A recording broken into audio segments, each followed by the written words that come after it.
This brings us to the next part of selling. I'm going to talk about three critical parts of selling today. The most important part, and probably the two areas where we need the most help. The first has to do with this one-to-one relationship. Remember, we said before there's a direct relationship between how well you get along with other people, how much they feel that you care about them, and how likely it is that you will be successful. So this brings us to some of the most exhaustive research, starting with Harvard research on selling. And the basic rule is selling for the 21st century will be relationship selling. All sales are relationship sales. Whether you're selling ships or airplanes or ice cream cones, it's all relationships. So we go to page number 2, and we call this relationship selling, and here's the rule. Today, because of complex selling, relations often continue after the sale. Relationships often continue after the sale. So when you've made the sale isn't over. And this is important. It used to be if you buy a newspaper, you never have to see the person again. If you buy an article of clothing, you don't have to see them again. But if you buy more complex products, like more complex services or products or homes or technology, then you are beginning a relationship. We say we do not close sales, we open relationships, because that's when the relationship begins. As far as the customer is concerned, the sale only begins when they say yes. For many salespeople, the sale is now over when they've made the sale. As far as the customer is concerned, the selling relationship has just begun. So this brings us to number 2. The decision to enter into a sale is the decision to enter into a long-term relationship. Now there's another metaphor for a long-term relationship, and it's called a business marriage. Up to now, you've been calling on me, I've been calling on you, we've been dating. Now you're proposing marriage. Now you're proposing that I buy from you, which is the same as a marriage. It's a long-term relationship. Now, one of the most important factors that happens between dating and marriage, between visiting with the salesperson and buying, is this factor raises its ugly head. It's called dependency. Now, human beings don't like to be dependent on others. Why? It's because we have allowed ourselves to become dependent upon others in the past, and we have been hurt. And so therefore, we are very careful about becoming dependent on others. There's a concept in selling called seeding. Seeding is where you just sort of drop what we call by the ways in the course of your sales conversation. When you say, oh, by the way, people pick it up and file it away, but it's not part of your presentation. Here's one of the best by the ways. You say, oh, by the way, people say we give the very best after-sales service they've ever experienced. By the way, our customers say that they have fewer problems with this than any machine that they've ever used. By the way, people that I've dealt with say this wonderful thing about our product. We take good care of them afterwards. We're fast and responsive if they have any problems or complaints, by the way. So number 3 is the customer wants a relationship first. The customer wants a relationship first. The customer wants a relationship first. The customer wants to feel confident in you. You see, the customer doesn't know whether you use titanium welds on your motherboards. They don't know what sort of computers you use to process accounts receivable and payable. They don't know about your service people. They don't know anything about what's going on in your company, so they have to fixate on something, and usually it's you. In selling, we talk about your area of differentiation, your unique selling proposition, your area of competitive advantage. And the fact of the matter is, the one thing where you can win in any sale is yourself. It's because nobody else can be you. You are unique and special in all the world. The quality of the relationship that you can build with the prospect cannot be replaced by anybody or anything else. And top salespeople realize the most important decision will be, do they like me? And they call this liking. We talk about caring, is how much does the person like me? And they like you as a result of some of the things we'll talk about. The more I like you, the more I want to do business with you. The more I like you, the more I trust you, the more confident I am that you will take care of me. The more I like you, the more relaxed I am about going ahead. And the more I like you, the less likely it is I will buy from someone else, even if their product or service is cheaper than yours. I will pay more to buy something from someone I like than from someone that I'm questionable about. So number 4 is, as far as the customer is concerned, the relationship comes first. So here's what we have found. It's called the law of indirect effort. The law of indirect effort says this is you and this is the sale. And many people think if they just go straight for the sale, like for the jugular, they'll be successful, but often that just shows that you don't care about them, you only care about making a sale. So what you do is you do one bank in the side pocket, you focus on the relationship, And if you focus on the relationship, the sale will take care of itself. So using this law of indirect effort, this is the key to success in human relationships. The law of indirect effort is to take the time to get to know them, understand them, show that you care about them, listen to them carefully, look for ways to help them. Focus on the customer before anything else, and the sale will take care of itself. So we call this the new model of selling. Okay. If I get off the chart here, you tell me. The new model of selling contrasts the old model of selling with the new model of selling. It's important to understand, there's the old model. Now the old model was broken into 4 parts. The first part of the old model of selling, and this is the way selling was taught for several thousand years, right up until the 70s and the 80s. By the way, you know that selling is the oldest profession. Some people think that something else is the oldest profession, but that's merely a subcategory of selling. So the first 10% of the old model of selling, first 10% was developing rapport. Hello, how are you? How are the wife and kids? Get right down to the purpose of your business. Don't waste time with the customer. People are busy. That's old model selling, old school. The second part of the old model of selling, 20%, was qualifying. Find out how much money they have before you waste any time with them. Today, however, almost everybody today has access to lines of credit, so that's not even that important. Number 3, 30% of the old model of selling was presenting. And this is where you used every trick that you possibly think of to talk them out of the money that you had determined that they had in part 2. Well, the last part of the old model, 40%, was closing. And we were told buyers are liars, so close them early and often. I read a sales magazine recently, and it said the most successful formula in selling is the ABC formula, always be closing. That stuff went out decades ago. People who are writing this stuff also walk along and drag their knuckles along the ground. I mean, this is prehistoric selling. It simply doesn't work in the United States of today, and for definite reasons. Now, in the 70s and 80s, the model flipped. It flipped, and it was like an upside down, what we call the new model of selling. And it also had 4 levels. Now, the reason this happened is America experienced a perfect storm.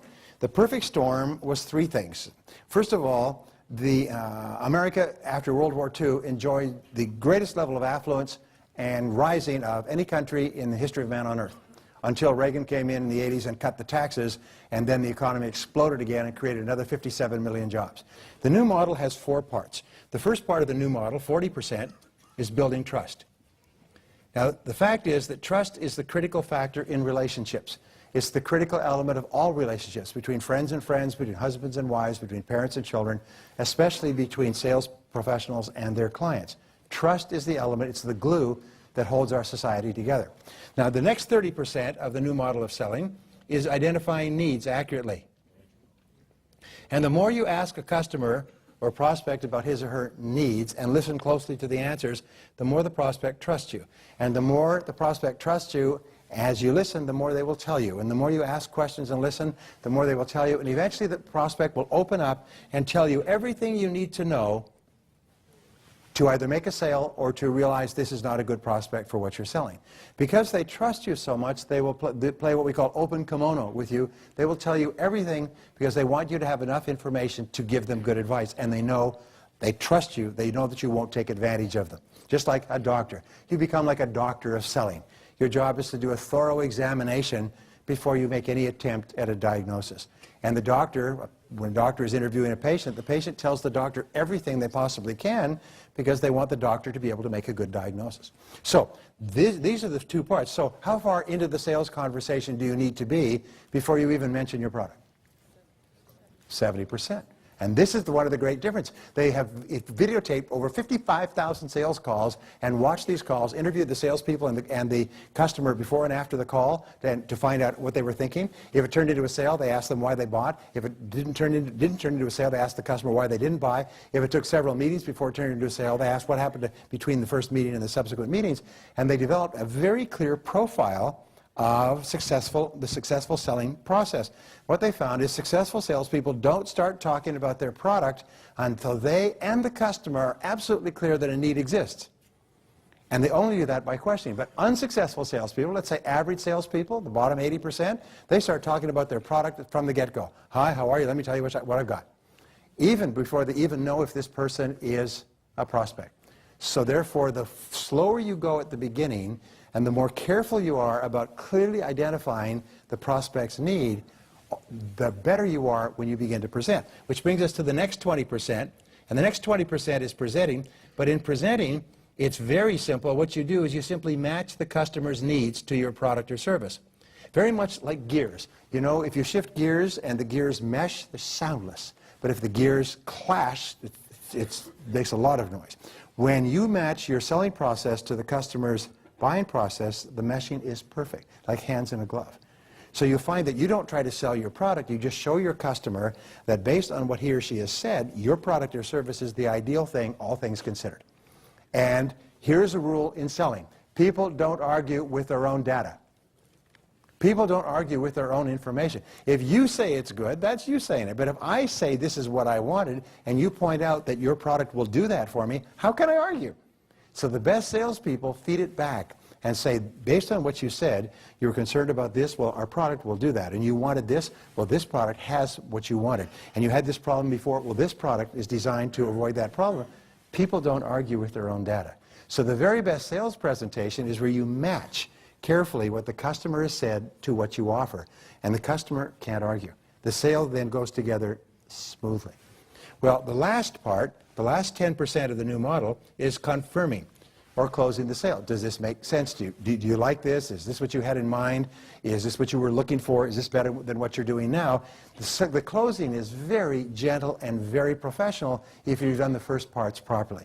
You don't have to use arm wrestling techniques to get the person to make a decision, because the decision is obvious because you've matched the needs so well. The sale is actually made in the presentation. The presentation is the critical part where you simply show the customer that based on what they want and need, based on their problems or situation, what you're offering is the best thing, all things considered, at this time. It may not be the best thing in the whole world, but all things considered, at this time, it's the best choice. Rule number 6 is that listening builds trust. Listening builds trust. Now, if you only remember one thing from today, remember this rule, because this rule will make you popular, it'll make you happy, it'll make you successful, and it'll ultimately make you rich. Leaders, in one of the best management studies done out of Harvard recently, they say leaders are excellent listeners.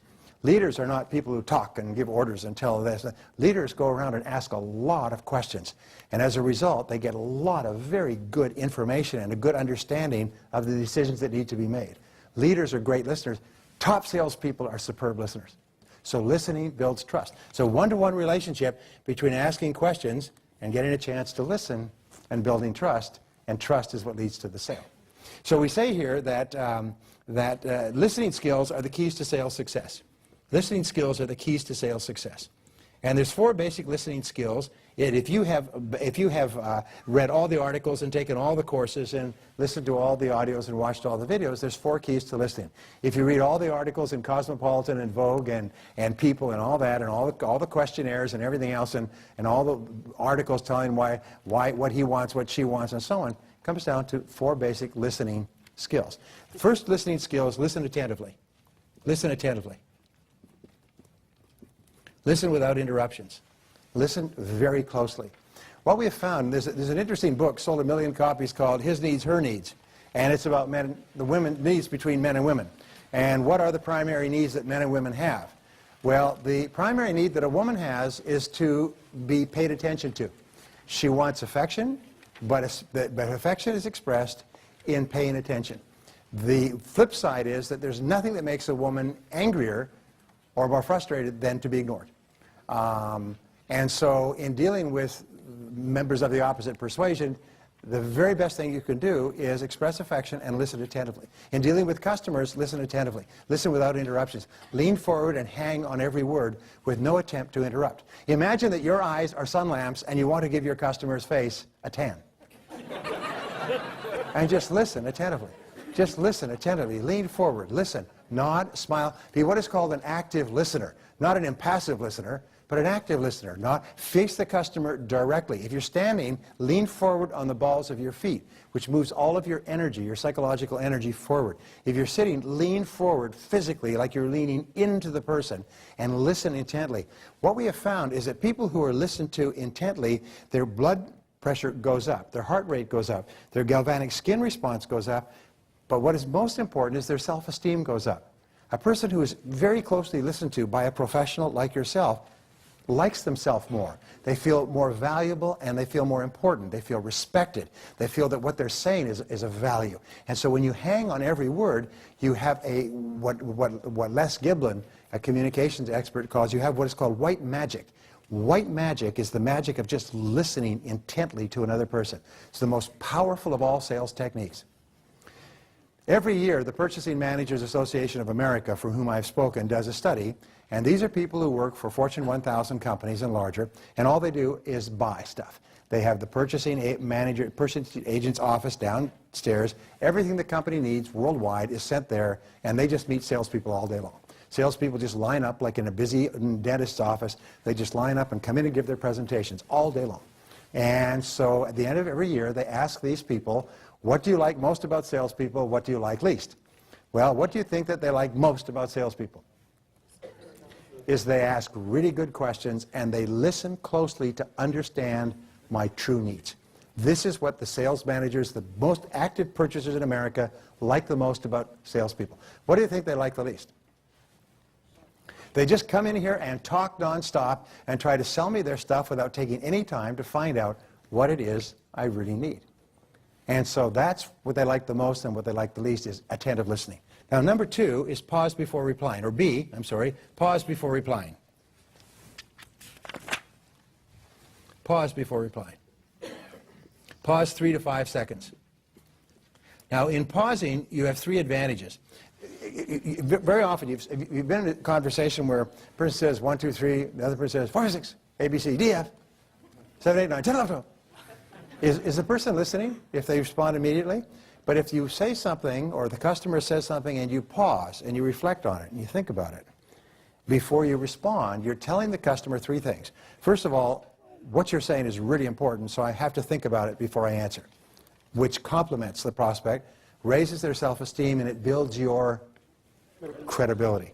The second thing is you avoid the risk of interrupting the prospect if he's just reorganizing his thoughts. But third of all, and this is very important for the rest of your life, if you pause, the words of the prospect actually soak in and you understand what he or she has just said at a deeper level of mind. You actually understand them better because you've let the words soak in. Whereas if you respond immediately, the words don't get a chance to soak in. So when somebody says something, pause. Say at home, if your spouse says something to you, pause, and just in that few seconds of pausing, you'll actually hear what they said. Does anybody know what I'm talking about? It's very powerful. So pausing has all benefits and no detriments. Number C is question for clarification. Question for clarification.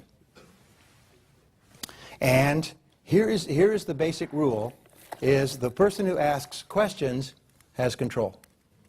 The person who asks questions has control. And the very best question you could ask in selling is this. It is, how do you mean? How do you mean?